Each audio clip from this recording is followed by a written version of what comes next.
Hello दोस्तों, पिछले video में हमने देखा था HTML टेबल, रो स्पैन और कॉल स्पैन देखा था। आज हम देखेंगे HTML ऑर्डर लिस्ट क्या होता है। अब ये बेसिकली लिस्ट क्या होता है। लिस्ट एक step by step lining define करते हैं, उसे लिस्ट बोलते हैं।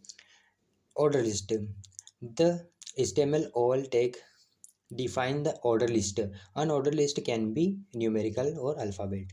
अब ये ऑर्डर लिस्ट OL टैग से डिफाइन करते हैं। अब ये ऑर्डर लिस्ट क्या होता है। ऑर्डर लिस्ट एक डिफाइन करेंगे अपन, जैसे न्यूमेरिकल और अल्फ़ाबेट से उसे लाइन बाय लाइन डिफाइन करेंगे।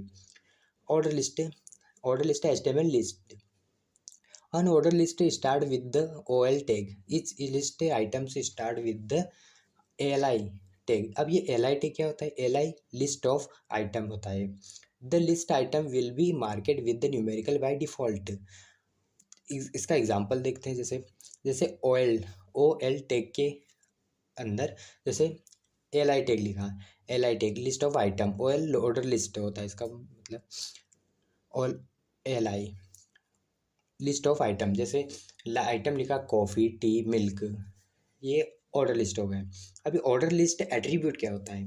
अब ये ऑर्डर लिस्ट एट्रीब्यूट, जैसे अपन ने टाइप 1 लिखा तो ये बाय डिफ़ॉल्ट हो गया है, नंबर विथ नंबर डिफ़ॉल्ट हो गया है। अभी कैपिटल ए लिख देंगे तो the item the list item will be number with the upper case letter. ये अपर केस लेटर डिस्प्ले कर देगा। जैसे तीसरा देखते हैं। कैप स्मॉल ए क्या होता है कि मतलब स्मॉल ए, जैसे अपन टाइप स्मॉल ए देंगे तो ये लोअर केस लेटर डिस्प्ले कर देगा। जैसे अब कैपिटल आई लिखेंगे, कैपिटल आई लिखने पर ये upper case random number display कर देगा। और स्मॉल आई लिखेंगे तो ये lower case random number display कर देगा। तो चलिए हम HTML ऑर्डर लिस्ट का एग्जांपल देखते हैं। सबसे पहले एक फोल्डर में एक फाइल क्रिएट कर लेंगे ऑर्डर लिस्ट के नाम से। ऑर्डर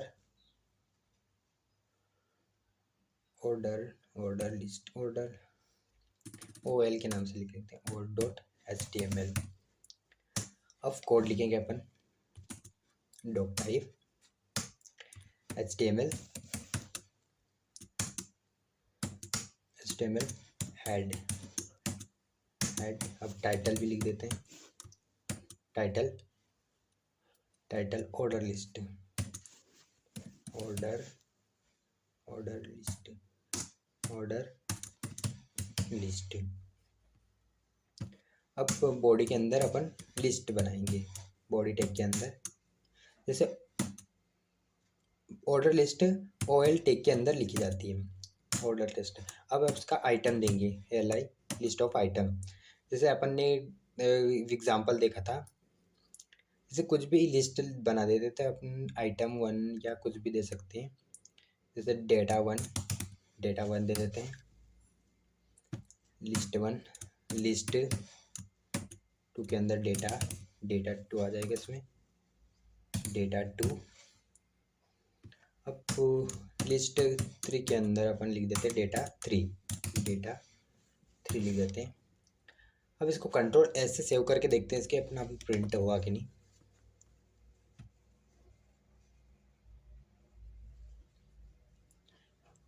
तो ये प्रॉपरली प्रिंट हो गया है अपना लिस्ट प्रॉपरली प्रिंट बन गई। अब इसका हेडिंग भी डाल देते हैं, दिखने में अच्छा लगेगा।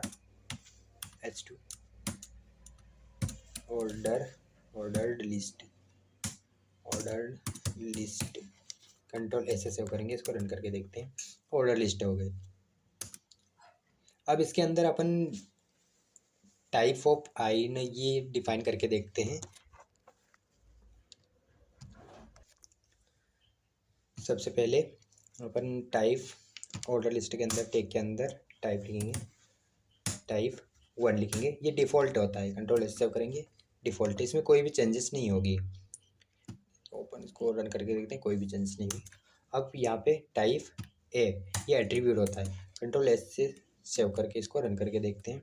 अभी कोई चेंजेस अपर केस लेटर को कुछ हुआ, अपर केस हो गया। अब इसको स्मॉल ए लिखेंगे, कंट्रोल S से सेव करेंगे, ये लोअर केस लेटर हो जाएगा, ये लोअर केस लेटर हो गया। अब कैपिटल आई लिखेंगे, कैपिटल आई लिखेंगे तो अपना रैंडम नंबर प्रिंट हो जाएगा। कंट्रोल ऐसे सेव करेंगे, इसको रन करके देखते हैं। ये रैंडम नंबर प्रिंट हो गए। अब स्मॉल आई लिखेंगे तो रैंडम, अब lower case random number print हो जाएगी। कंट्रोल सेव करेंगे, इसको रन करके देखते हैं। ये रैंडम स्मॉल प्रिंट हो गई।